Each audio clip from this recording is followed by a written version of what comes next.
Good morning, everyone. Thank you for coming on this beautiful, cool spring morning. We want to say spring. Spring's on its way. Thank you to those who presented posters downstairs, and hope many of you got to go by and learn from their research there, and really some exciting things that were shared there. We had a great session last night as well with the New Horizons Orchestra, and then Dr. John Rady, who will be speaking again this morning, just did a fabulous job learning a lot of wonderful things.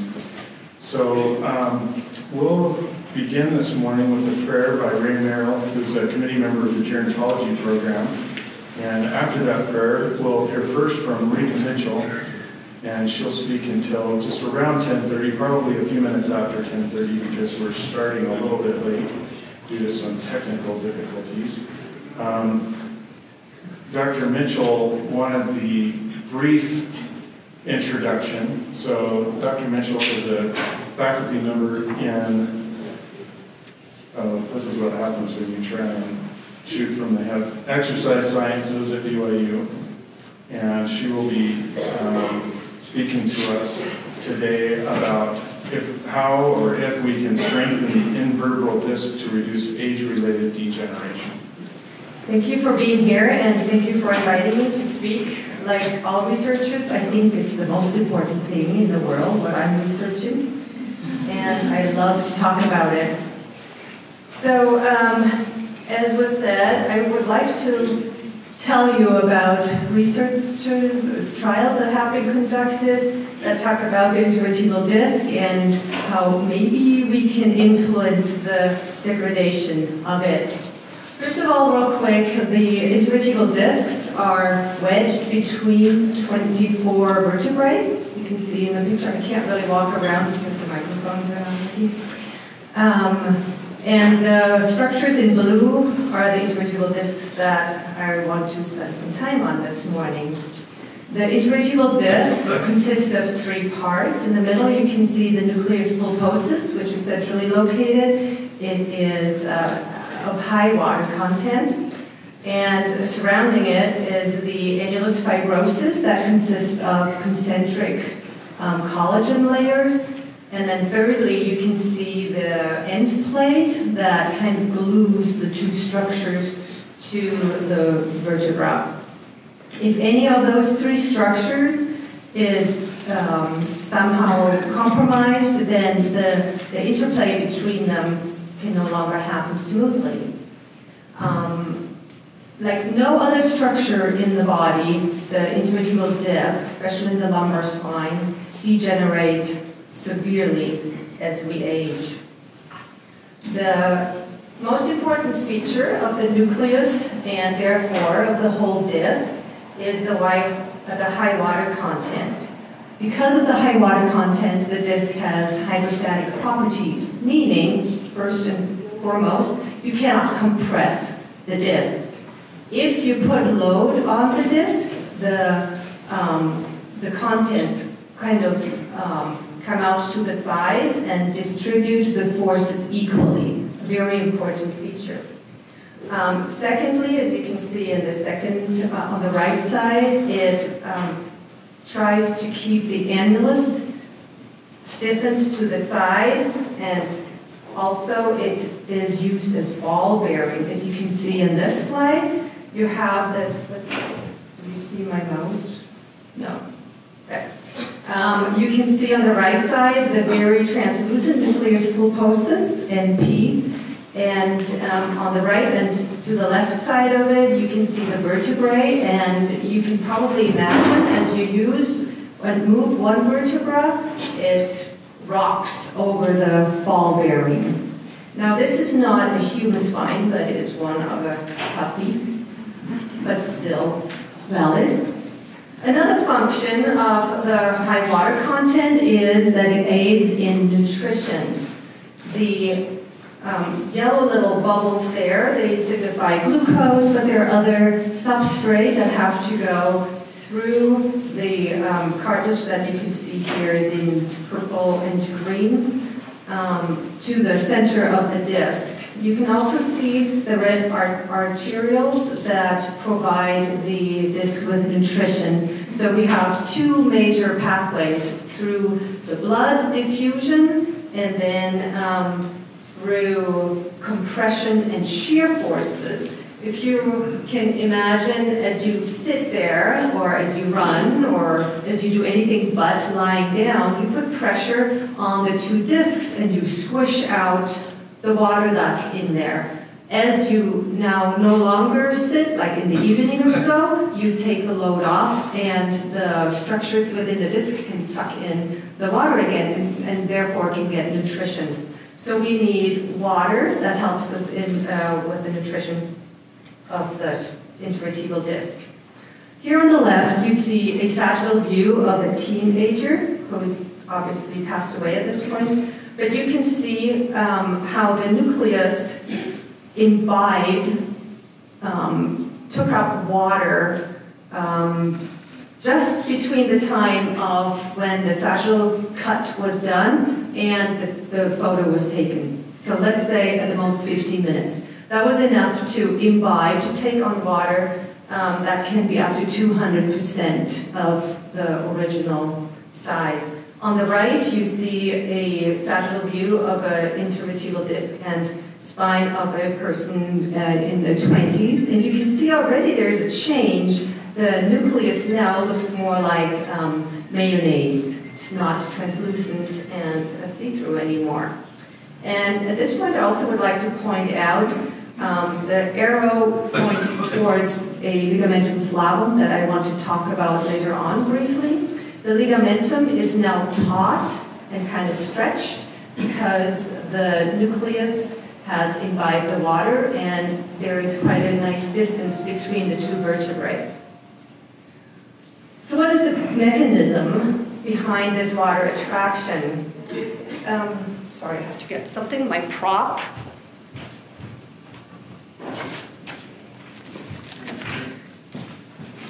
These are small structures in the intervertebral disc. They look like bottle brushes. For the ladies, more like mascara brushes. For the guys here, more like toilet brushes. So all these bristles signify a proteoglycan. And they're equally radially distant from the next partner. As you lie down at night, the negative charges at the end of the bristles, they're trying to push the other negative charge away. They repel each other. And there's all kinds of negative charges at the end of the bristles. That means if you don't load bear, they are as far away from each other as possible. Of course, there's one on top too, and then there's one on top too. So there's only a certain amount of far away or distance that can be between the bristles. But anyway, the negative charge has that function, but it also has the function of attracting water and attracting positive ions like sodium. When we are no longer to attract water, or the bristles are no longer to attract water, that has several consequences. The first consequence that I want to show you is the consequence to the structure. As you can see, the load-bearing behavior now is diminished because the nucleus is no longer incompressible. It is now, you can compress it. That means that the loads can no longer be equally distributed throughout the disc. That will lead to little focal points of increased force. If you can look at that picture on the right side, there's a little white half circle above the disc. That's an increased focal point of increased pressure, for example. And then the disc height decreases, meaning that other structures have to pick up the slack of the force or the load that the spine has to bear, and we probably will have to get osteoarthritis, OA. eventually. Then the ligament I pointed out earlier is here in this picture again, where the arrow is pointing to. The ligamentum flavum is no longer tense because it's not pushed apart like it was before, and it thickens and it bulges into the spinal canal, which can then lead to spinal stenosis, which a lot of people ages 65 and older will get. Then the consequence to nutrition. I said earlier that water is important for the nutrition process. As you can see here on this picture on the left, that's a healthy disc, but on the right, you can see that it looks more like an old tire. The sides fray. It's no longer able to compensate for load bearing on top. In addition to all this, the intervertebral the end plate also calcifies, meaning it doesn't let through the nutrients that we want or need. Altogether, it leads to a deterioration of our proteoglycans. Question was, in 2002, when does the disc degeneration start? The thought process was, well, maybe at the age of 50, 55, that's when we start to deteriorate. But Norbert Boos, who is a specialized spine surgeon in Switzerland, he set out to look at over 20,000 variables in intervertebral discs that he collected, age fetus to 88 years.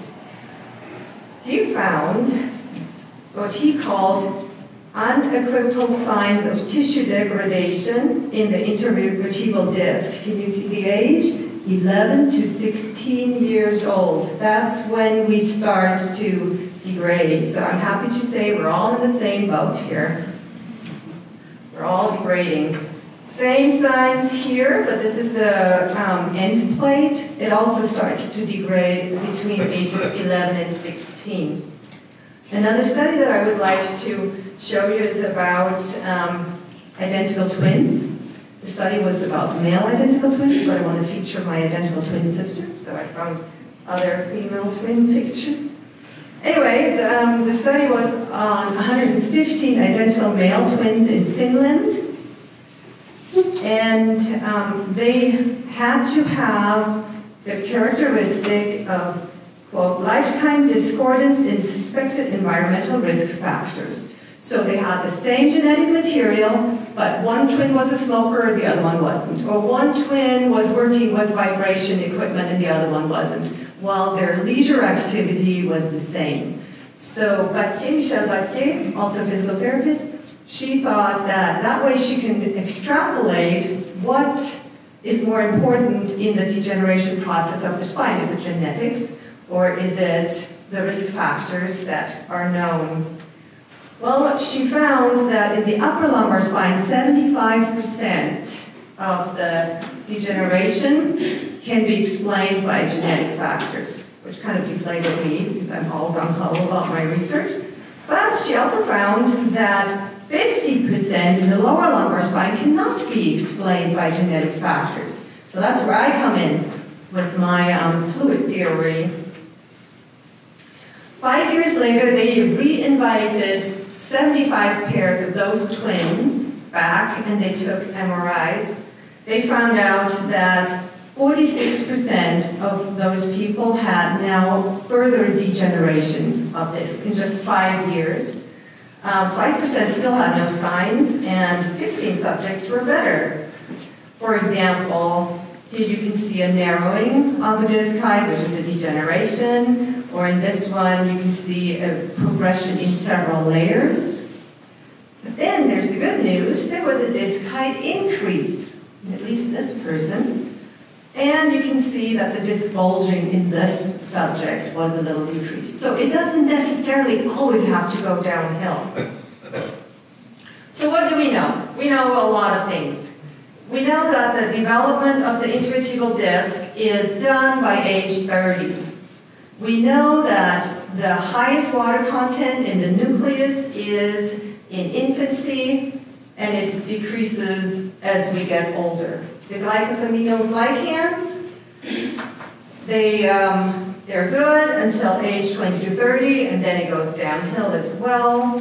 We know that the solutes, the nutrition, moves via diffusion, but it is improved and dependent on water uptake, and the larger molecules need this pumping action that I talked about. And lastly, it is fairly well known that, and this is very carefully termed here, the intervertebral discs appear to have a certain timeline of development, which seems to be the same. So there might be a critical period where we can really influence it, or where we can influence the disc more than at other times. And then here are some fun studies. This is from a bovine disc where they found that if you compress too much, not enough oxygen can go through, but we know that we need a little bit of compression, so we need to find the sweet spot here. But keep in mind, bovine, or here, rat tail. They found out that when you statically load, if you were to sit 12 hours a day, you will definitely do harm to the disc, or in this case, the rat tail. So you need to have cyclic loading, up and down, up and down, and up and down. Or in a rabbit disc, they found out that while cyclic loading is good, if it's too high rate, it's bad. So as you can tell, there's no really, you can't give us whatever the word is, one thing that says, okay, this is good for the disc, because it always depends. Lastly, here's the computer model that, again, tells us dynamic loading is good. So the question is, can we strengthen the intervertebral disc? Because muscles respond to training, bones respond to training. If you stimulate the tissue, it will respond. So why not the intervertebral disc? And as always, there are the naysayers. They say, well, the metabolism is too slow. There's no way you can influence the intervertebral disc. But then there are always also findings such as this, where they took disc material out of scoliotic patients that have put pressure on that disc throughout their lives, and they found out that the collagen is different. So there is a response to loading. We can influence the disc. In 2017, Daniel Willoughby came out with this fantastic study. He looked at runners, about 25, 30, in 3 groups. One was a no sport person, the next one was of running, but only 20 to 40K, and the third group in black here was a serious running group, 50 plus K per week. They found out that any kind of running is better than no running, meaning there was more water in the disc. That's good. And they came up with this fantastic graph here that kind of shows you the water content within the disc, and they said there's no real difference whether you run 20 or 50 plus kilometers. Just moving is good for the disc. He also came up and said there might be a ceiling effect. It's not the more the better. You know, you can only improve the disc to a certain point. Anyway, his research was the first evidence that was given that we can influence the disc through exercise. And exercise seems to be the subject of our 3 talks today. Now I'm coming to talk briefly about my study. As you can see here on the left, this is the Hippocrates ladder. It is not a torture instrument. This is therapy 400 BC. And it was used to correct spinal deformities. So gravity was supposed to pull on this person and correct the spinal deformities. We have advanced a little bit in the 2,000 years now, and we're using this model on the right, but it basically still looks the same. What we're trying to do again is have gravity increase the distance between 2 vertebrae and therefore hopefully have the disc suck in some water. In physical therapy, you use more this kind of model, and it has been shown to have a lot of mechanical effects, but it has not been shown to really reduce pain. And what nobody has even looked at is if it increases fluid in the disc, which I think is most important. Who cares about the pain right now if we can prolong the painless period by years and years and years? So We used MRIs to look at the quality of the intervertebral disc. That's on your left. And the one on the right just shows you the structural distances. So that's a T1. And we also use diffusion-weighted MRI. So the one on the left is a T1, which shows very crisp borders. It shows you exactly what the spine anatomically looks like. The one on the right is a diffusion-weighted MRI, and it shows the average diffusion rate of water molecules. So the brighter, the faster the water molecules move. That's why it's not very crisp. And the unit that is representative of water content is the ADC. Our study thought that if we put people in the scanner while being tractioned, we could see whether there's a difference in water molecule speed or content via traction. So we built this great, sophisticated frame with water weights. We didn't have it collapse, but I think we kind of came close when we put 42 kilograms on him. It's like 90 pounds. And the person is in there receiving the traction right now. We found nicely matched younger and older people. We did not want to look at people with pain because we wanted just to see what does traction do in relatively healthy, even if degenerated discs. And once again, here's the setup in the MRI. We took a transverse view, that's the one you see on the right, and depicted the ADC, remember the water movement in the intervertebral disc. On the left, you can see less bright, and on the right is after traction. It's more bright, meaning more water movement, and we use the size of the disc, as you can see here in purple, as our region of interest. And what we found was very interesting. We found that, of course, the water content in the younger people before traction was significantly higher than in the older folks. But after, there was no significant difference between the younger and the older folks. And we found that there was an inverse relationship between water gain. The less you had in the beginning, the more you were gaining through traction. So the findings are traction at about 50% of body weight does increase fluid flow in the disc in the elderly or middle-aged, but not in the younger population. We were not expecting that, but now it makes sense, now that we see the facts, because the younger population is fully imbibed. They don't need the traction to increase the fluid. But the older, the elderly, the middle-aged group does. So yes, I think that we're able to influence the health of the disc, and we can delay its aging. The question is how?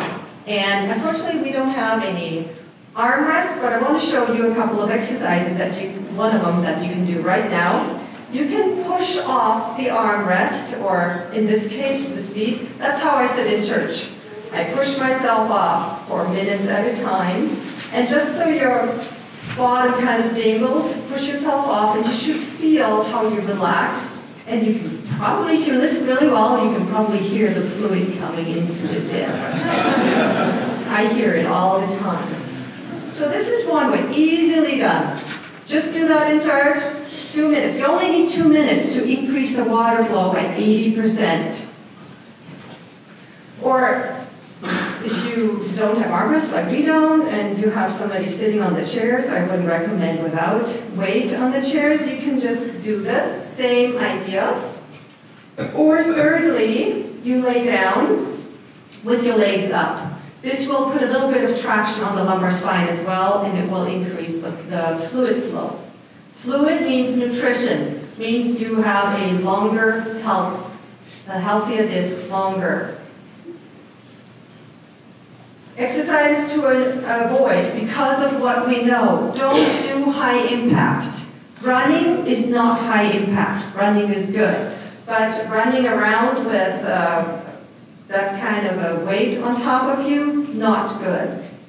Torsional loading, meaning don't load and twist. Or if you want to paint your walls, don't pick up the heavy buckets of paint and twist and put them down. It's like a little death sentence for your discs. Don't do it. Don't sit all day. I always have my students get up during the day and do some extension exercises because the discs need some fluid. They're yelling for fluid and I can hear them. The exercise is probably better. You can't really say they're for sure better because we haven't been able to show it. Dynamic loading, meaning what? Do some jumping jacks, squats, don't just stand. Axial loading, meaning from the top down. Don't do anything torsional and no extreme range of motion. Slower. It has been shown that fast walking or slow jogging is better than sprinting. It's better to do exercise, rest, exercise, rather than exercise in the morning and then you're done for the next 24 hours. And don't do it in the first thing in the morning. The first thing in the morning, your discs are imbibed. They have a lot of fluid in there, meaning there's a lot of tension. If you now start running, chances are that you injure the disc more than you're doing it any good. So wait at least an hour after getting up. So really, walking or slow jogging fits the bill, just not first thing in the morning. So once again, can we strengthen the intervertebral disc to reduce age-related degeneration? The answer is yes, as long as you load and unload. Thank you.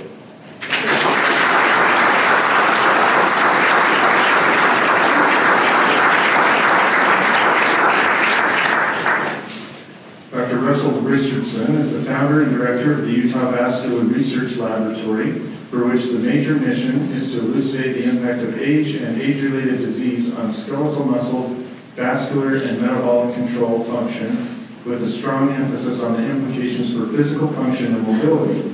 He is the Marjorie Rosenblatt Goodman and Jack Goodman Family Professor of Geriatrics in the University of Utah School of Medicine and professor in the Department of Nutrition and Integrative Physiology, as well as an adjunct professor in the Department of Physical Therapy in the College of Health. Additionally, he is the Associate Director for the VA Salt Lake City Geriatric Research, Education, and Clinical Center. Dr. Richardson has worked on a wide variety of integrative physiologic studies focused upon limitations to exercise in health and disease for over 25 years. We're really fortunate to have Dr. Richardson with us here this morning. Look forward to his talk, and please join me in welcoming Dr. Richardson.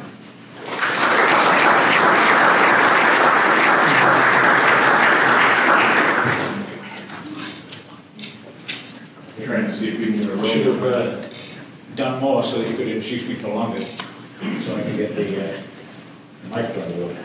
But I don't think it's working. Does it sound like it's working? Oh, it's working now. Okay. I tend to have a pretty loud voice. Anyway, so thanks very much for being invited to this conference. It's certainly a pleasure to be here. And the theme is very nice. I like the link. I wish I'd heard that talk probably 20 years ago, because I would get up early and run, probably bad for my back, but been talking and twisting things for a long time, so I have a back issue. So that was very interesting. Thank you. And I show this picture, and I tend to be somebody who likes to point at the slide, so you will, hopefully, you will, if my pointer is working. So, They usually don't work on the screens. yeah, it seems like the screens are taking over. Yes, those are.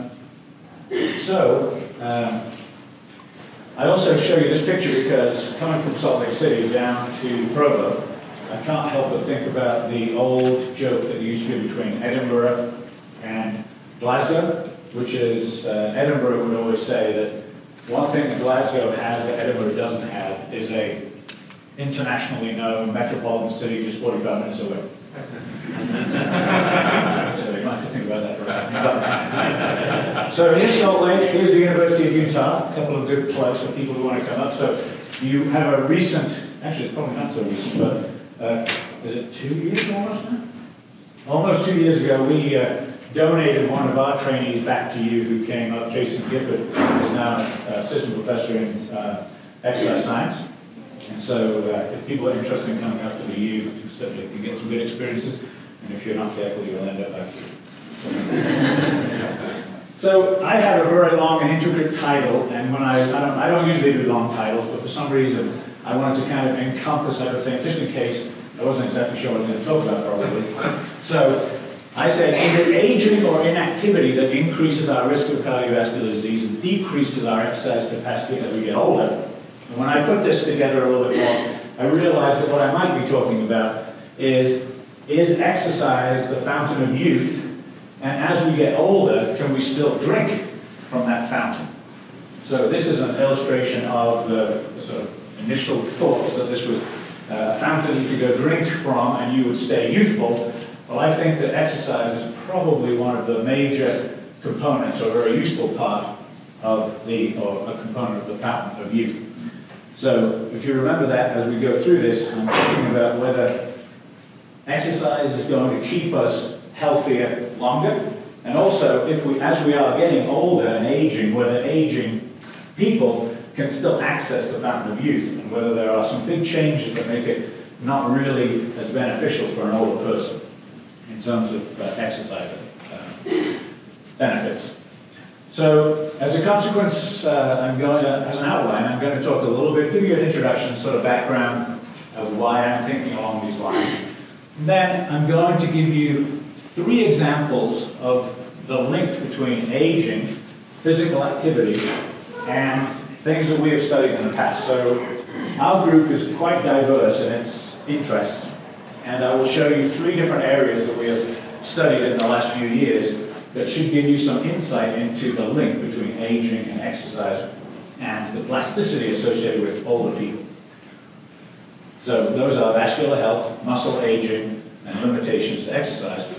And at the end, it will be a very simple take-home message, which I probably have already sort of indicated, that exercise is definitely good for you. The question is, can people still benefit from the exercise regimes when they are older?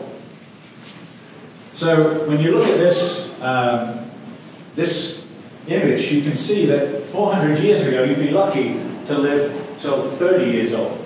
So we've had a huge increase in life expectancy. And as you can imagine, something that goes along with that is a need for, you're coming in with the really powerful laser pointer. You know what, that doesn't work either. Works on the walls, slides.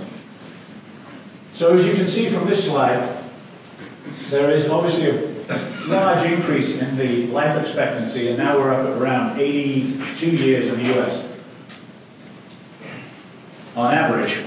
And that means that there is obviously a much stronger interest and a much greater need for understanding the effects of aging, because we have a population that is definitely becoming older and older, and advances have made that, advances in medicine and science have made that possible.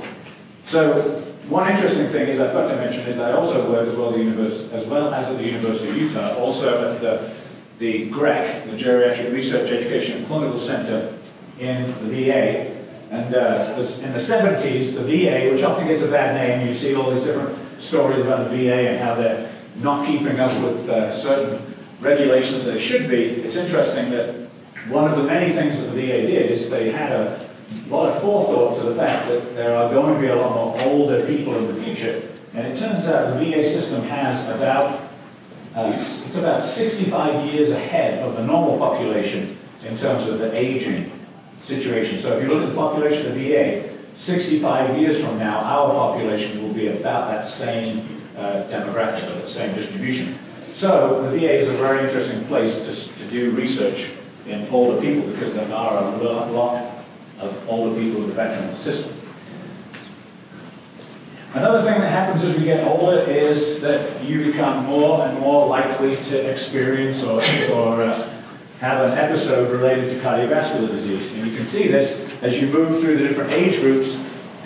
By the time you get up into your 80s, about 80% of the people who are in their 80s have significant cardiovascular disease.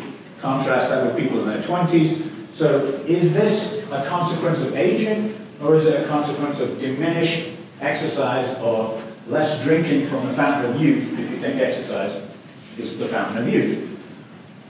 Well, it turns out that this person, if you look on the internet, you'll find her all over the place. And at first when I saw her, this is Johanna Quast, I remember thinking, that is Photoshop. There is no way that that is real. But it turns out she is, I think, at least 92 or 93 now, still competing in gymnastics, and certainly goes well with the quote from this, it's actually an English author, Edward Bulwer-Lytton. It is not the grey hair, it is not by the grey of the hair that one knows the age of the heart, because she's certainly got grey hair, but she is in extremely good condition, and if you ever get a chance, you should look her up and watch some of the videos of her competing in gymnastics meets. She's actually quite impressive. So,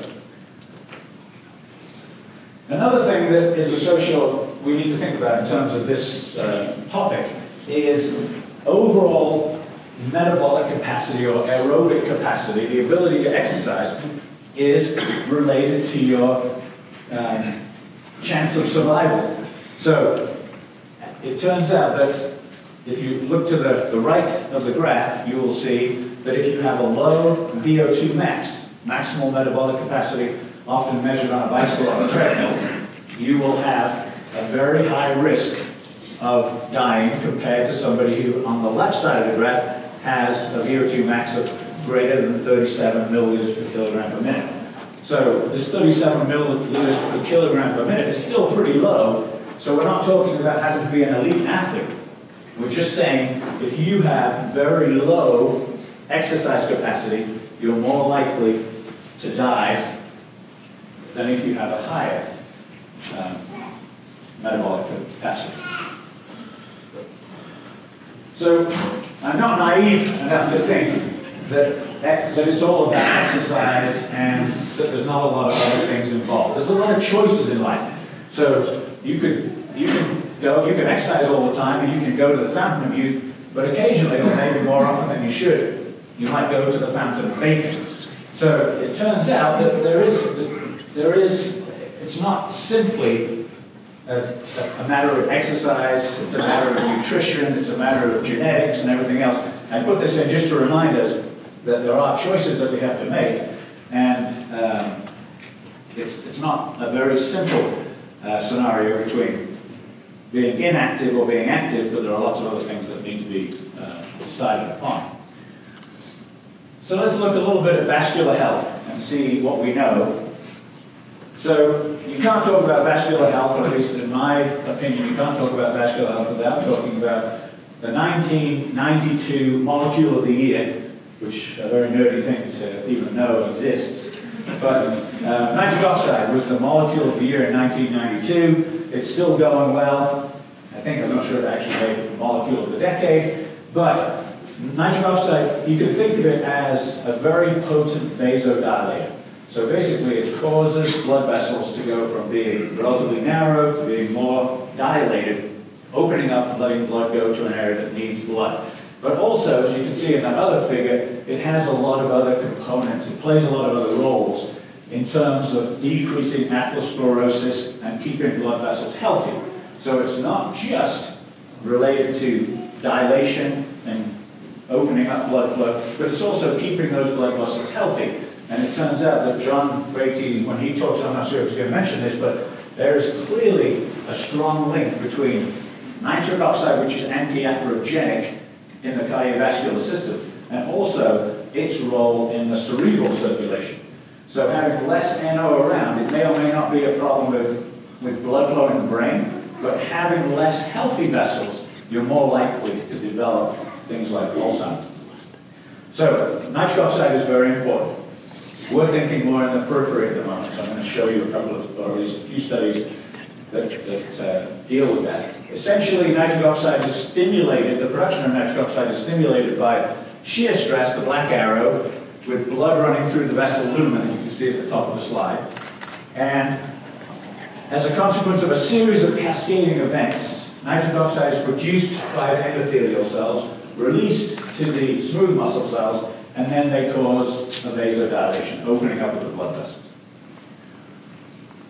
So one thing that we found many years ago now is that one way to test somebody's nitric oxide bioavailability, and it sounds somewhat crazy, but if you just have somebody lay down and then passively move their leg, by doing that, you actually cause some mechanical deformation inside the muscle bed. And inside that muscle bed, the vessels are there. The vessels are being moved and torqued, and as a consequence of that moving and torquing, we end up with we think an NO-mediated vasodilation. That if you look, this is a baseline blood flow. You can see the beginning of the dots there, a little bit of a teaser for what the data are going to look like. So blood flow on the y-axis and time on the x. When you move somebody's leg, they didn't do anything at all. This is in liters, this is in milliliters. They didn't do anything at all, but you just move their leg. Well, by moving their leg, you get a big increase in blood flow in a healthy young person. And that's because we've stimulated, or we think we've stimulated nitric oxide bioavailability, increased nitric oxide bioavailability. So this is a test. I'm going to show you a few sort of nuggets related to aging using this model. So here's an example of us doing the test. In this case, we're looking at both left and right femoral blood flows as a consequence of moving one leg. As I look at this slide, it's interesting. I keep seeing Jason over here thinking that it's nice that he's an assistant professor here at BYU. And these guys are both, this is me, several years ago now.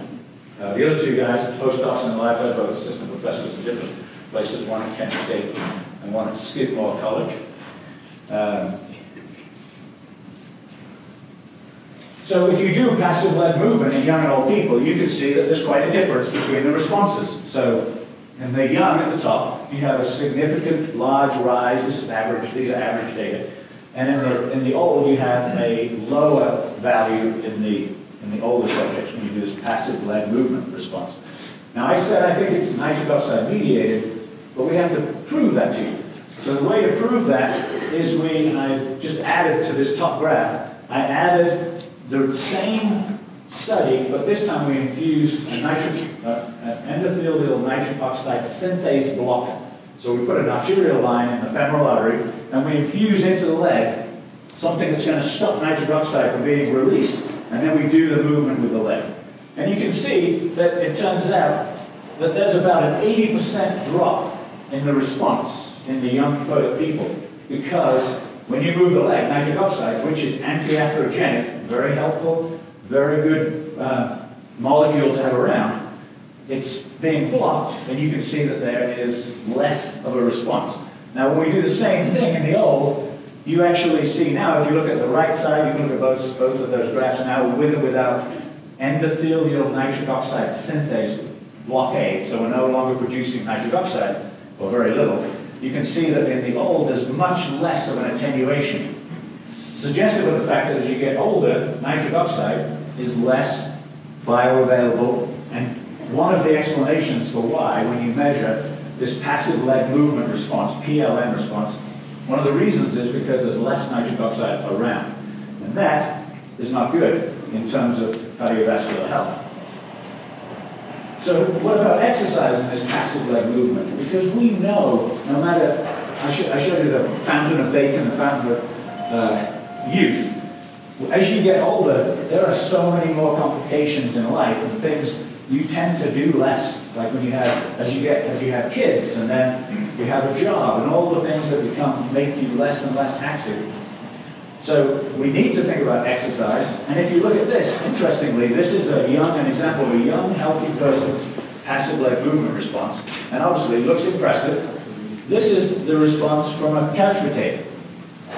And if you think back to the slide I showed a second ago, that looks a lot like young and old. So you have a big dilation, a lot of blood going to the leg when it's moved in a young, healthy, physically active person. And when you look at somebody who's more like a couch potato, you have a much diminished response. So we think that that is part of the effect that we're seeing as a consequence of aging. It's not just to do with aging. You can see then it's quantified between the young, healthy person, tall, large bar, and the small bar from the sedentary young person. So what we did in this study is we wanted to see what was the role of physical activity in this passive leg movement across older people. So, and we included some young people as control. So in the black bars are the young people, and white are old sedentary, gray, old active, and beige, old trained. Now interestingly, it's not that easy to find old trained subjects in various places, like for instance the United States. And I used to say that we could maybe find them in England, but England has gone downhill in terms of physical activity and diet as well. I'm from England, that's why I like to mention that that's the case. I used to always plug the fact that English would, but I think we're catching up with the United States in terms of inactivity. So for this beige group, we actually had to go, because if you look at this, you can see that one of these bottom graphs are actually VO2 max. These, when I say old, all of our studies are 70 years and older. So at least an average age of 70, sometimes 80, 90, we have some centenarian studies. But in these people, they were 70 years old, and you can see the bottom two graphs that VO2 max, which is maximal aerobic capacity, was actually greater than the younger people. And that's not easy to find. We actually had to go to Norway to find those people. So we went to Norway, we found a whole load of, well not a whole load, we found I think 14 cross-country skiers who were in their 65 to 85-year-olds. Some of them going to the track, keeping themselves in really quite incredible shape. So we ended up with young, old sedentary, old active, and old trained. And when we did this passive leg movement, we had this is a little bit complicated because we sometimes do the passive leg movement in a supine position, sometimes we do it seated upright.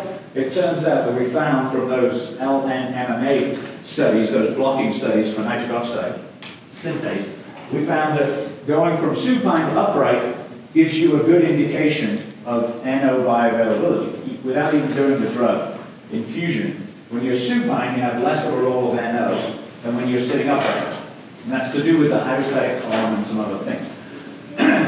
So when we compare the difference between supine and upright PLM, you get a very strong, very clear picture. In the young, there is a reasonably good PLM response. Pretty good, but they are relatively sedentary young people. If you had an active group on there, it would likely be higher. But look at the very low response that we got in old sedentary PLM response. It's actually somewhat negative. So old sedentary people who had their leg moved was almost no impact on blood flow. When you are active and older, you're working your way back up and looking reasonable, but not as good as the young, maybe less than half.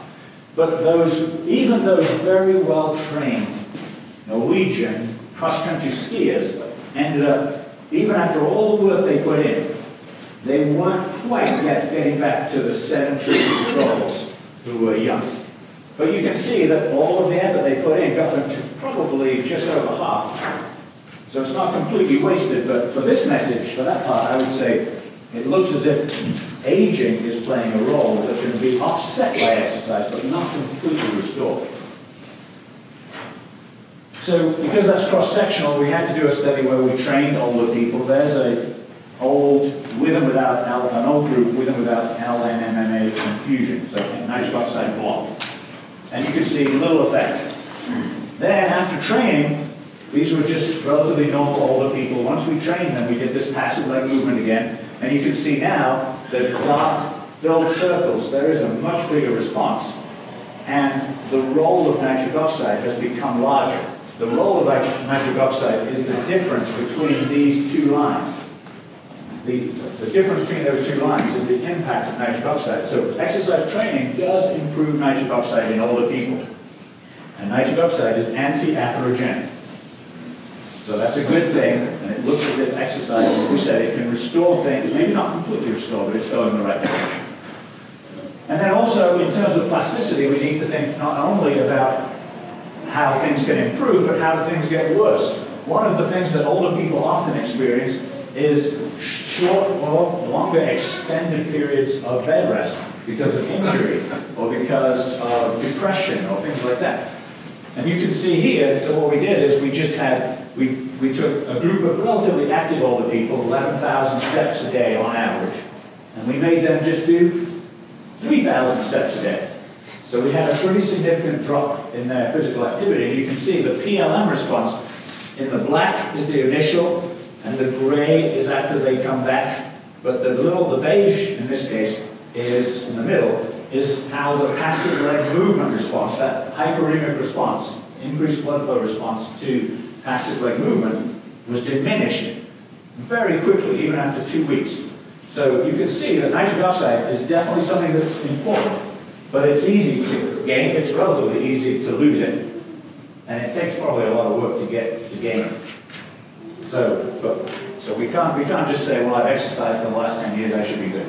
Because if you take 2 weeks off, you'll see your nitric oxide bioavailability drop. So in terms of muscle aging, something that we are interested in is, well, we're interested in muscle function because muscles are obviously very important for mobility. And mobility is what keeps us active and able to avoid falls, etc. So one of the ways to look at muscle aging is to look at telomeres or telomeres. I can't quite remember now exactly which way I would say it, and then we would say it here. Telomere. Both? Okay, so I'll just go with telomere. It's still easier. So telomeres are basically the ends of your DNA. They're protective ends to the DNA, and they are protecting you from damage. So with such things as free radicals, your telomeres become shorter and shorter. And if you look at cell telomere length, you can say this cell is aging, or this cell is not aging. You can get an indication of senescence of those cells, the aging process. So telomere length is what we were interested in this study. And so we kind of came up with what we thought was an interesting model. We looked at young people, 25-year-olds, and we got a group of old mobile and old immobile. And then, this was Massimo Venturelli, now he's an assistant professor at the University of Verona, was a postdoc in our group. If you look at these three groups, you can see that you've got relatively active young people, older mobile people, probably less active in general, and then old immobile who are definitely less active. But in addition to that, we decided that we would biopsy both, because we wanted to look at muscles. So we biopsied the biceps and the quadriceps. So now we have a really even more interesting and much more difficult to write up project, because now we have legs that are being used in the young and the old mobile, but not being used in the old immobile. But the arms are probably fairly similar across all three groups, because most people don't use their arms very much, except this chap's getting a good stretch here in his arms. I thought he was waving to me, but he's just doing something with his arms, because I mentioned arms, I think. So, if you here's an example of that. You really don't do much with your arms when you're 20, and you're not going to do much with your arms when you're 80. And you can tell that by looking at muscle mass. So, this is daily caloric expenditure on the x-axis. And as the young people are in the solid circles, and the old immobile people are in the open circles, in the middle are the older people. And you can just see that you have more muscle mass the more active you are in your legs. This is an activity, caloric expenditure measured for the whole body. So we just used like an accelerometer to measure how much activity the people were doing. And you can see that active people have larger muscle mass. And people who are in a wheelchair have less muscle mass, but only in the legs. Because in the arms, nobody has a difference in muscle mass unless you go and stand and lift weights. Most people just have about the same muscle mass now until you're 80 in the arms. So remember that arm-leg difference. So now if you look at telomere length with age, you can see on the left side that as you go from young to old mobile to old immobile in the legs, you are getting more and more evidence of aging muscle, suggestive of the fact that there's something more than aging going on here, because these two groups, the two older groups, are exactly the same age. These subjects were 90 years old. So these 90-year-olds were exactly the same age, but in the old mobile and the old immobile, you can still see a difference in the telomere length, which is indicative of aging of those muscle cells. And so that suggests that there is something other than aging going on. What really nails that down is look at the arm data. The arm data says that with exactly the same aged muscle, there is no difference in telomere length, because the arms don't change their activity throughout life. So we think that the aging process associated with muscle and most tissue is probably affected by activity more than aging. And you can see that because we have this really cool control, a little bit better than we thought. Arms, no effect whatsoever of age. But in the legs, and no effect of activity in the arms either, but in the legs you can see that it's not just age, it's certainly activity. So there's a kind of summary of that data. Is we just said that if you look at the arms, this is telomere length on the y-axis, and you can follow the blue line. The arms don't change telomere length at all. But at some point, when you become inactive, as you start to become inactive, even if you're a mobile, inactive older person, telomere length, which is an indication of aging of muscle, in this case, starts to show evidence of aging. And then if you were actually less mobile because you'd be in a wheelchair, you would find that you have even greater level of fall in telomere length. So I would be remiss if I didn't mention a little mechanism here. And the mechanism, and I didn't mention it in the vascular side, but one of the fastest reactions in the body is nitric oxide and superoxide. Superoxide is a free radical. I didn't mention that, but in the aging vascular side of things that I talked about, you have to remember that nitric oxide is always being quenched by free radicals. So the chance of having less nitric oxide can be changed by having a lot of free radicals. One way of getting a lot of free radicals is, for instance, to be very inactive. Another way is to eat high-fat foods, so you can see the links. Well, here, this telomere data I just showed you, you can see that there is a very strong relationship between shortening telomeres and increasing free radicals, but only in the legs. These were biopsies from the same people, but the two sets of tissue, same people, same age, but the same tissue only shows a relationship with oxidative stress or free radicals in the legs compared to the arms. And I would argue that's because physical activity changes your free radical status. And physical activity doesn't change in the arms, it only changes in the legs, especially in this model where we had some legs that were in wheelchairs, some legs that were from older people, and some legs from young people. Okay, final one. Limitations to exercise. So, 5 minutes?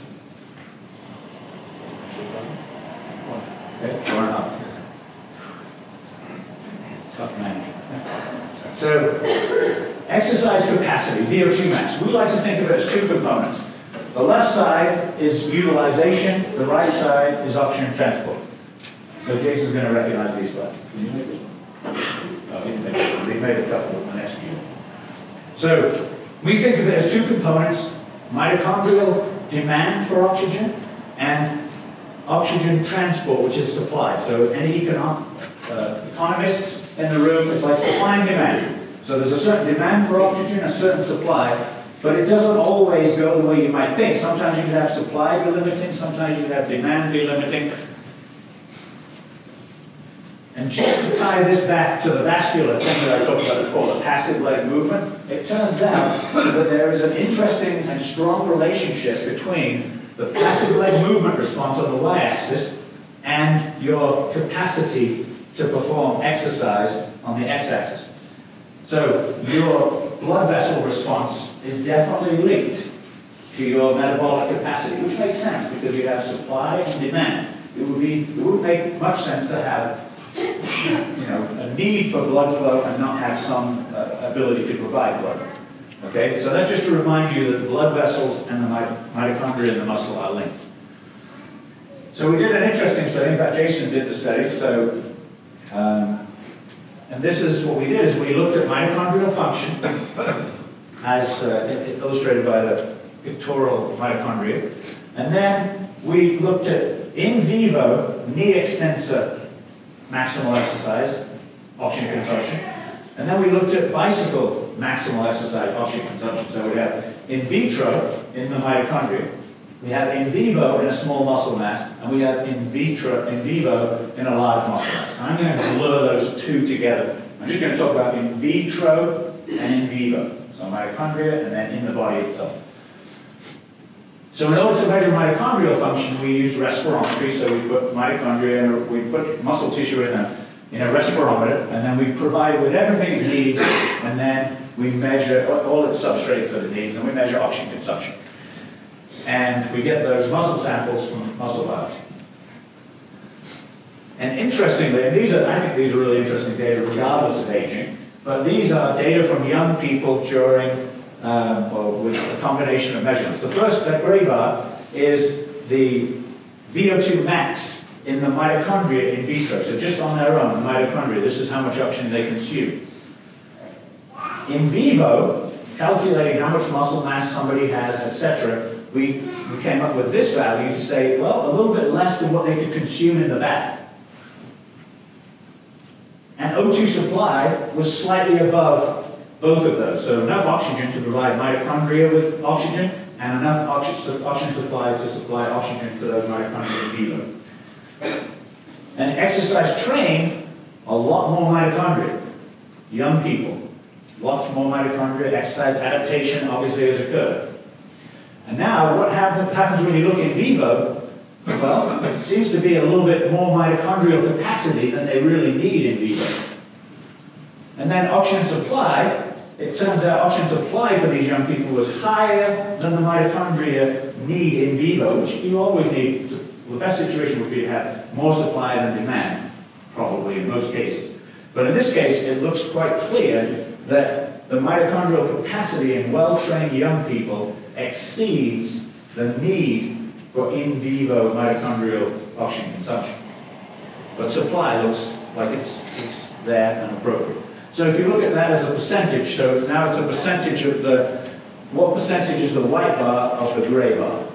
And in the untrained, they're using like 95% of their in vitro capacity, or 90% of their in vitro capacity, whereas the trained are only using about 75% of their in vitro mitochondrial capacity.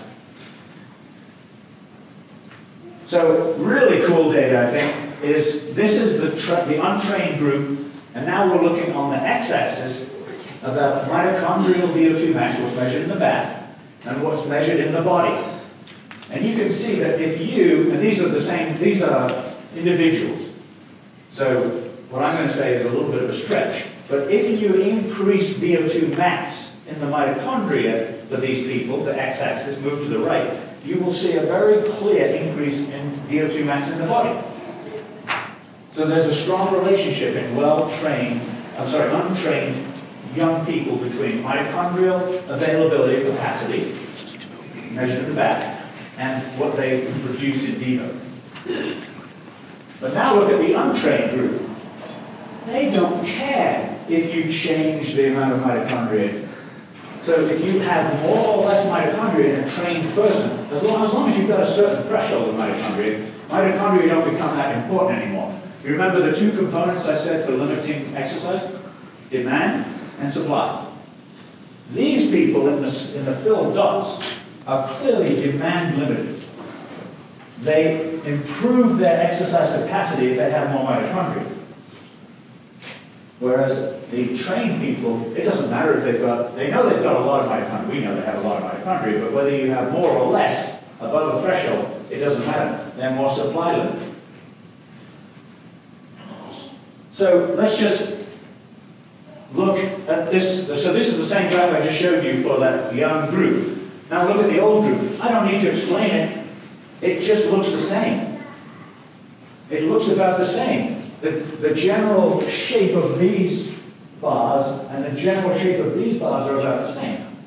So it suggests that older people have exactly the same sort of physiology as younger people. You can have demand limited and supply limited older people if they're trained. So it looks like it's not just to do with aging, it's to do with physical activity. You can certainly be in either group depending on a choice that you make.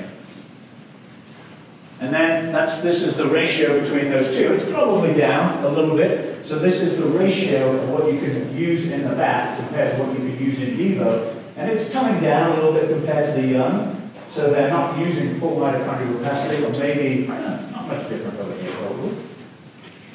And then that graph I showed you before, and Jason sent me something last night, he's probably fuming mad now, but I couldn't get it to load. I pulled the old mentor question and said, Jason, can you send me the rest of those data? And he sent it to me and he worked on it yesterday, and I couldn't get it to load into the program. But essentially, the story isn't far off this, is that you still see the same pattern. In untrained older people, there's a stronger tendency to be dependent on mitochondrial capacity.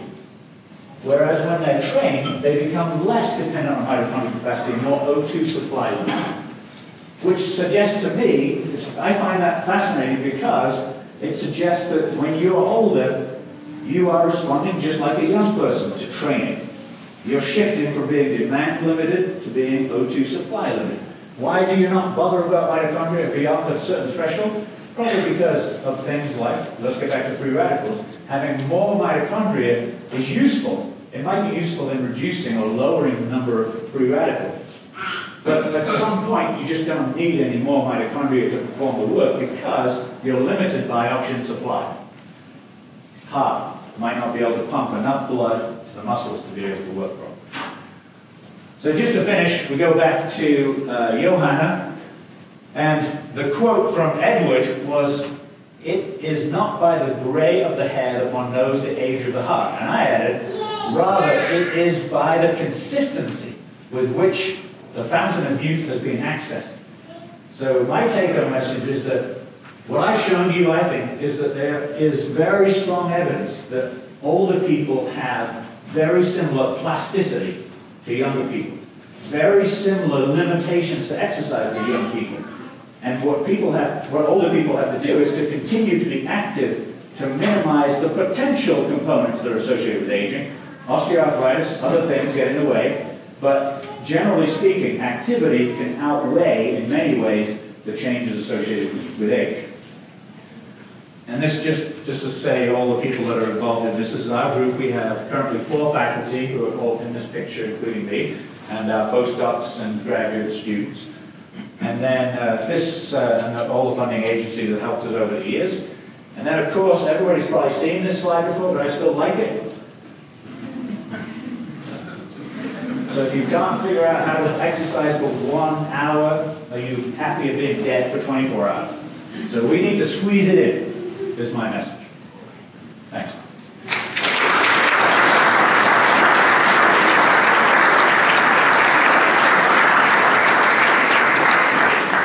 Thank you. Let me give a brief introduction to our last speaker here. For those of you that were at the talk last night, I gave a fuller introduction, and also you can read it in your program. Dr. John Rady is an associate clinical professor of psychiatry at Harvard Medical School and an internationally recognized expert in neuropsychiatry. He's published over 60 peer-reviewed articles, 11 books in 15 different languages. He's established himself as one of the world's foremost authorities in the brain-fitness connection. And some of you might have seen his book, Spark. Anyway, I'll turn it over to you promptly, and unfortunately this is the only microphone that's working right now, so it's okay if you stay there. And I usually can talk without a microphone, but I do have a cold left over coming back from China. But anyway, I loved the preceding lecture talking about nitrous oxide. I was in the midst of falling in love deeply with exercise when that nitrous oxide was the molecule of the year in the mid-90s. And we were just learning a lot about how nitrous oxide worked and how important it was. And especially for something called HIIT, high intensity interval training. Because you get two things with high intensity interval training that you don't get with just general endurance training. And that is a real bolus of nitrous oxide. You get a huge amount of nitrous oxide when you do go all up, as well as you get a rise to adolescent levels of your human growth hormone with just 30 seconds of intense exercise as hard as you can go. Martin Kabbalah from the University of Canadian University has been studying this his entire life, and he's written a book recently called The 1 Minute Exercise, talking about how to exercise for 1 minute and getting a huge effect by having 3 episodes of 20 seconds of intense as you can go exercise, and then taking a break and doing it again for a third time. And it helps train the heart and the brain very nicely. But anyway, I always have had a love affair with nitrous oxide, not only because it works on the arterioles and causes expansion, but some people call it the rotor-rooter of our arterioles, where because you stimulate the endothelial cells to remake the internal aspect of the arterioles, it gets away, it clears away all the crud that you've accumulated on these small vessels, and it really promotes a much longer life. And there's another caveat about your reduced activity exercise or experiment you did. They showed this also measuring the amount of anxiety that well-trained 30-year-olds had when they went down to 300 steps or 3,000 steps a day. Their anxiety level in 2 weeks went way higher. They were much more anxious, had much more trouble falling asleep. Their anxiety scores increased because these people were used to working, exercising a lot. So there's not just the physical aspects of it, but the psychological and aspects of taking time off from your exercise regimen. But anyway, I was going to just follow up what I talked about last night, and hopefully many of you were there.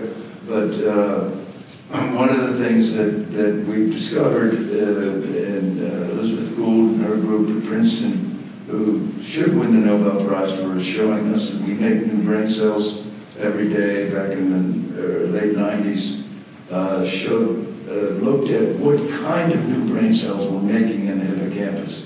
And she showed that there's a preponderance of new brain cells that we make. We create new ones that contain this neurotransmitter called GABA. And GABA is our major neurotransmitter that's puts the brakes on. It's something that it and glutamate are the two major neurotransmitters. One's activating and one puts the block on. And we make more GABA cells in our hippocampus when we exercise. And she showed this is a really nice study with rats and having rats run on rat treadmills and all the stuff that I love to talk about. But we now have even ways of measuring strength training in rats, which I won't go into. But anyway, one of the things that happens when you exercise on a routine basis, is you raise all kinds of neurotransmitters and growth factors, but one of them in particular is oxytocin. If you haven't heard of oxytocin, you should learn about it. Oxytocin is the bonding hormone that we have. It's the love hormone. It's the hormone that mothers get the flood of when they have a live birth and they're breastfeeding because it helps with the bonding, and we get a lot of it when we exercise. It increases quite a lot, and we have more of this available for us to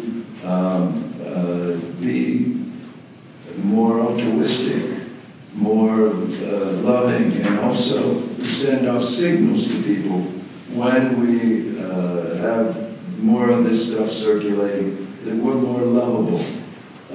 So people are more attracted to us as well as us being attracted to them. Then we are learning a lot, as I say, from continual studies, just diving in and drilling down into seeing what exercise really does. The two lectures before really promoting us to keep moving and stay moving. There's an article today in the JAMA on another huge study looking at 300,000 people in middle age beginning to do recreational exercise, not getting into training, but just recreational exercise. And it showed that there was a great increase in their longevity and in their functioning, their brains, staying with them and not going into cognitive decline. I've always been interested in not just exercise and how it affects the brain, but how does our body exercising affect our brain. And so one of the things we've been focused on in the last 20 years or so is what we get from muscle activity from our bodies that have an impact on our brain. We usually think of the brain as guiding our body, but now we're seeing all kinds of activity, all kinds of new studies showing that activity in our body has a reciprocal effect on sending up information through different factors, growth factors and other factors from our heart and from our muscles that have a direct effect on making our brain work better, keeping it younger, making it smarter, making us able to log in information. And this slide sort of looks at what happens in the body when you're exercising, when you break muscle fibers. One of the great things that we know is when we're walking, when we're moving, when we're lifting, when we're running, is that we're always challenging our muscle fibers and breaking some of the small ones. And this sets up the recovery process, repair process. God gave us this wonderful process to repair our body when it's needed. So this repair process brings in all kinds of good stuff to repair our muscles. Brings in IGF-1 and FGF2, VEGF. These are growth factors that help us make more fibers. It also brings in more blood vessels, brings in more glucose, makes more insulin receptors, as well as it turns on our inflammatory system and helps guide that. So exercise does this really locally at the muscle fiber, at the muscle when we use it. But these factors also go up to the brain. They go up to the brain and have a big effect. FGF2 and VEGF are they're the switches to turn on our stem cells to make more new brain cells. So one of the ways about aging, sort of looking at it, if we stop moving, if we stop exercising, if we stop being active, we don't make enough of these factors to go up to the brain to turn on our stem cells to continue to make new brain cells in our hippocampus. So it adds to what we heard earlier, that we need to keep moving. And one of the things that happens when we damage our muscles or our bones is that not only do we set up growth factors to repair, but we release these other factors, that other hormones, the endorphins and the endocannabinoids, which have gotten a lot of play in the past 20 years. The endorphins are our endogenous morphine, and their endocannabinoids are our endogenous marijuana factors to be done. When we exercise, we get a lot of release of these endorphins and endocannabinoids to help us locally to block the pain response. So when you're doing a new exercise and when you stress your muscle and you're breaking muscle fibers, instead of feeling the pain, you don't feel the pain for a while. In fact, probably till the next day, because you locally have anesthetized yourself by putting in a little bit of morphine and a little bit of this marijuana factor, endocannabinoids, to block the pain information going up to your brain to say, hey, you're overstressing. And you can see that this is a great evolutionary way of sort of keeping us going, keeping us moving. But it also, these two hormones, the endorphins and endocannabinoids, are made in the brain, but they're also made in the body, and they do get into the brain to help us feel better, which is the point of exercising. And we're seeing every year another factor that we didn't know about, we're discovering, that comes from the body to have an effect in the brain.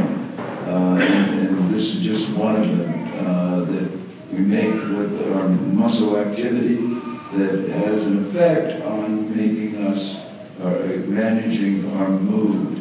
And it's one of the ways that we're investigating now a lot, looking at, say, okay, when you age, you stop being active, you're much more prone to depression and anxiety. Part of that is because you're not getting this feed forward from activity in the body that goes up to the brain to help your brain or your mood remain more stable. And now a big activity that's a big deal in the United States. One in 10 of you this week will take a yoga class. It's amazing. 8.7% of Americans do yoga on a regular basis. It's a lot. And we know that yoga has such an effect on our, not just balance and coordination and flexibility, but also on our brains, and also has a retarding effect on the cognitive decline and the development of Alzheimer's disease. It's something that we are promoting and see a lot more people engaging in it, and it's fun, and then you get wedded to your yoga group, and it's another group that you can be identified with. So it's not just about running or swimming or lifting weights or doing Zumba. It's really anything that you do on a regular basis that's active, that keeps you moving, really has an effect on keeping your brains young and pushing off the inevitable cognitive decline that will occur. So I didn't talk about last night, but I wanted to today about what should we do, what do we know, what is the recommendation for this health benefits. The Health and Human Services has come out again this year saying adults, they've increased it actually, adults, young adults especially, should do at least 150 minutes a week of sustained moderate intensity exercise over a period of the week, so that's 5 days a week of an hour or so. This will keep your cardiovascular system going, your muscles going, but also keep your brain very active. 75 minutes a week of vigorous, intense activity is recommended, especially for you students. You should get in the habit of doing that. I got into, when I was writing Spark, I got into doing this high-intensity interval training, which is hard because when you go at your maximum, it gets to be painful. It's something you don't like. It's not a natural feeling. But I did it and then eventually sort of accommodated to it. And I saw a pretty significant change. I dropped my heart rate about 8 beats per minute over the course of 6 weeks. And I also lost 10 pounds that I wasn't trying to lose. It just happens. One of the great things about HGH, because I'm sure my HGH was way higher, is that it turns fat into muscle.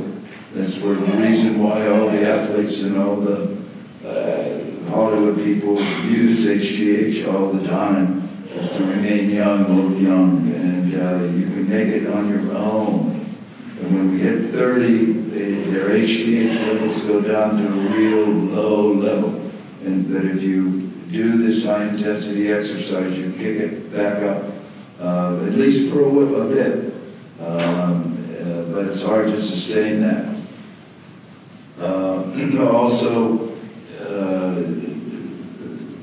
weight training should be a part of your routine as you age, because your muscles tend to go away very quickly when you stop using them.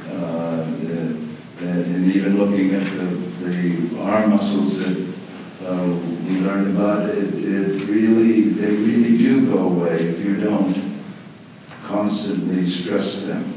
And then, as I mentioned last night and reiterate now, doing balance training and coordination training is so important as we age, because we really don't want to be liable to falls. The simple motivation to do it is just do it. The Nike response, just do it, just get out there and do it. But the University of Michigan has been looking at this for the past 20 years. How do we remain motivated to continue to exercise? It's to not look at it as a long-term goal, not look at it as, oh, I'm going to exercise to lose weight. I'm going to exercise to get buff. I'm going to exercise to, be more fit. What you need to do is look at and remember how you felt the day that you exercised. And that's what they are now pushing. And have done studies showing that the way to keep people exercising is to have them remind themselves how much better they feel, how much clearer their head is, how much more positive they are on the day that they exercise. And that this is the kind of promotion that we need to do to continue with exercise, because it's the old finding that people start to exercise, they get into a routine, and then they stop, and then they can't pick it up again. And so you need to motivate yourself by remembering that this is something that you feel good about today, and you have proof of it every time you exercise. Someone came up to me last night afterwards, and we were talking about it, and she said, but I can't stay with it, I can't stay with it. But the idea is you journal it, you write it down, you remember it, and remember how you felt when you stopped exercising, because it's so important to continue. The biggest recommendation What's the best exercise? People always want to know. Obviously, you want to use your muscles, and when you use your muscles, you get your heart rate up. And when you get your heart rate up, that's an indication of you're getting your brain working extra hard. You do something that's fun, so you come back to it. And doing it with others is magic.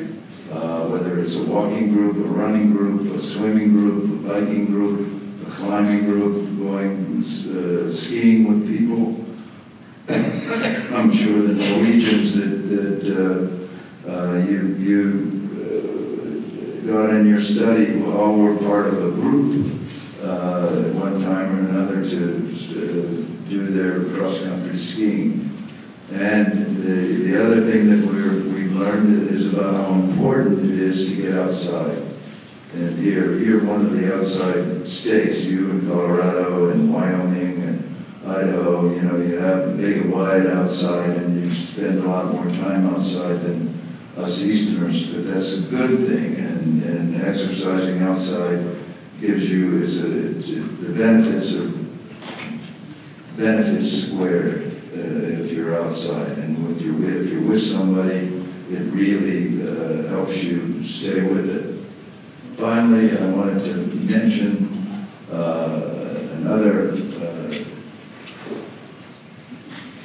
something that came up last night about the guy said, well, look, I have bad knees, I can't get out of my chair, I really want to move. Well, there's this website called Conductor Size.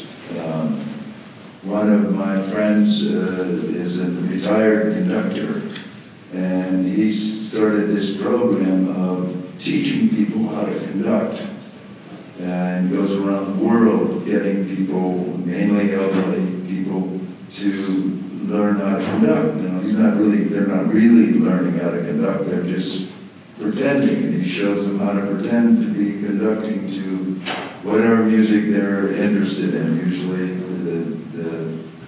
classical music.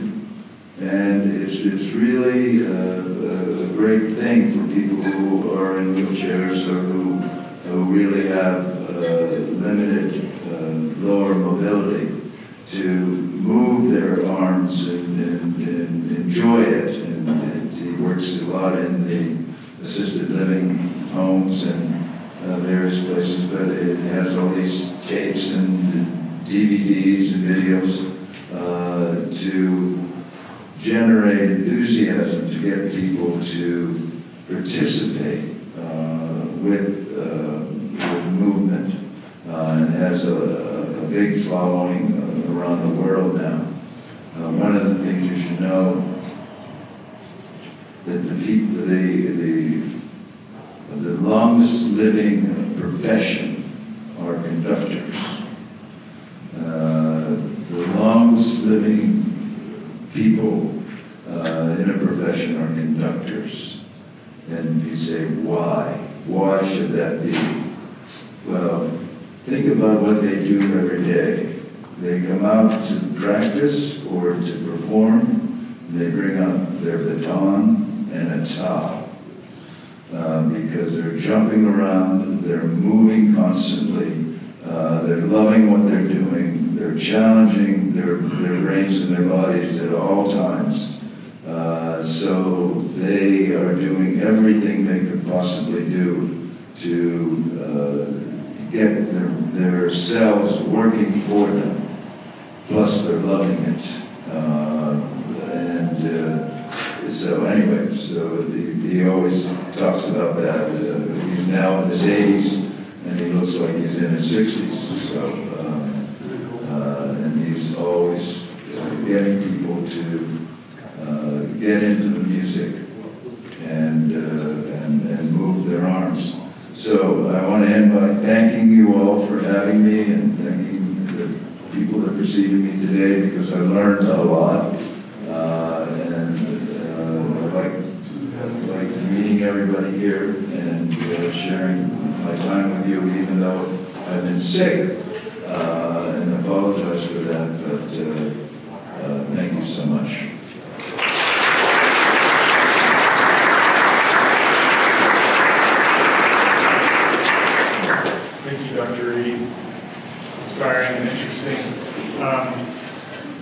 We were to hold a panel from 11:30 until about 11:50.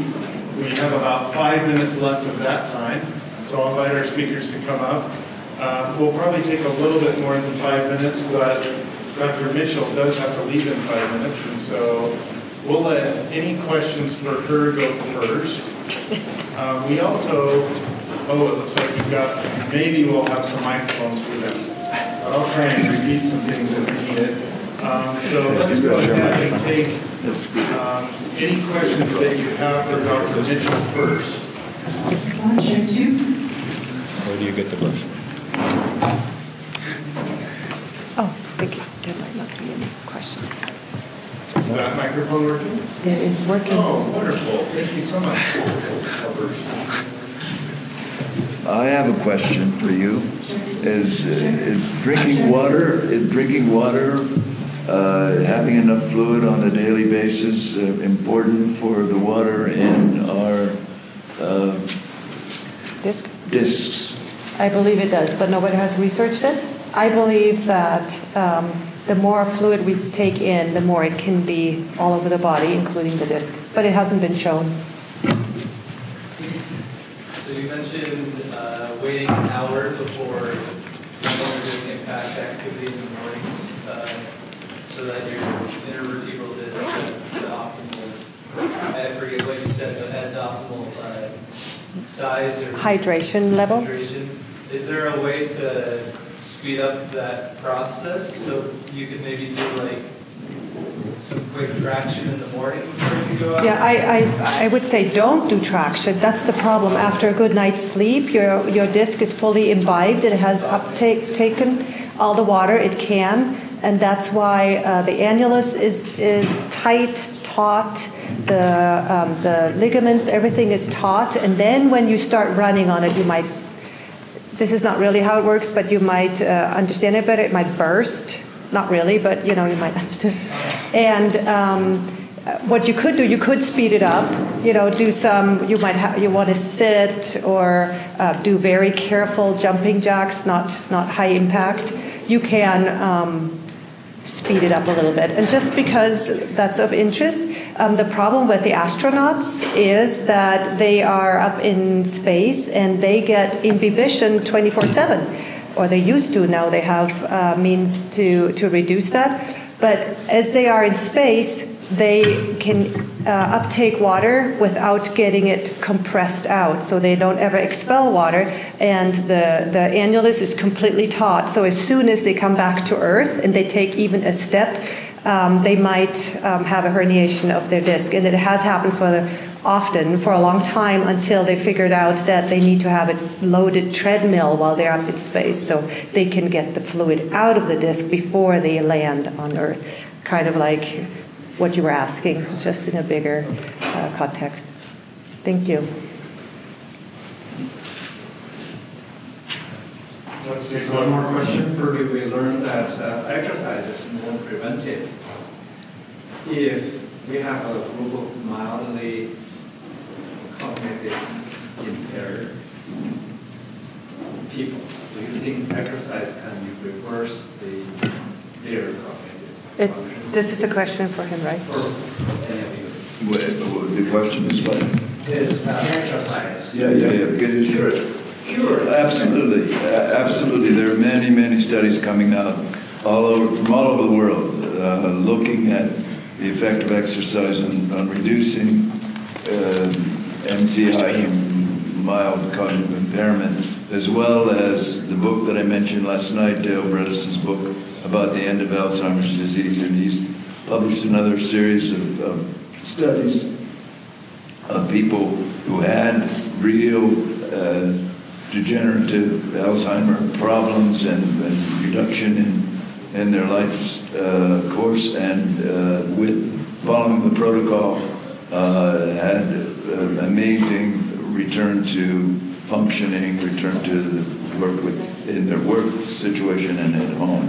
So even the more you exercise someone who already has impairment, cognitive impairment, the less they're going to have, and then the more recovery they might get. I would just add it probably better to go to avoid it. Yeah, oh, absolutely. Better to avoid. I mean, your question was people who have Alzheimer's already, but I think there's a lot of evidence to suggest that you can avoid the onset. So, meaning that instead of trying to reverse things, it's probably best as a policy to try and stop it from happening in the first place, in the future. I work with patients who have cognitive impairment because of mental illness or in combination with it. Would it have a similar effect in that population, especially if they're elderly? Yeah, absolutely. There's more and more studies coming out, even looking at schizophrenics and bipolar patients, because they have, what I talked about last night, they have a lot of decrease in executive function, and their attention system goes, and their thinking goes, and by adding exercise into their regimen, there's a quicker return and a better functioning overall. So yes, definitely adding exercise in. First of all, it's something they can do. I ran a mental hospital for 10 years, and it was always my wish that patients would go on group walk twice a day, usually to go buy cigarettes, which was something we didn't want, but that's what they did. And I said, well, we should have group walk for 2 hours in the morning and 2 hours in the afternoon. I could never get the nursing staff to buy into it.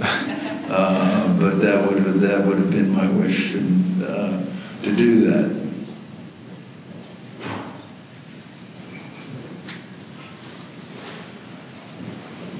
So last night you had one slide on sugar in the brain. Can you elaborate just a little bit on that? Well, I'm talking about high doses of glucose, you know, the prepackaged food that we're so given to these days. The sugar at high concentrations, even if you're not diabetic and you're able to get rid of it, but it really has a toxic effect on the brain cells themselves, causing, just like you mentioned the high fat load, but if you have a high sugar load, you also increase the amount of free radicals that you make and have a deleterious effect on your brain cells. And so you see a more rapid decline, a more rapid erosion. And one of the popular things these days as fads is the keto diet. Have you heard of the keto diet? Yeah.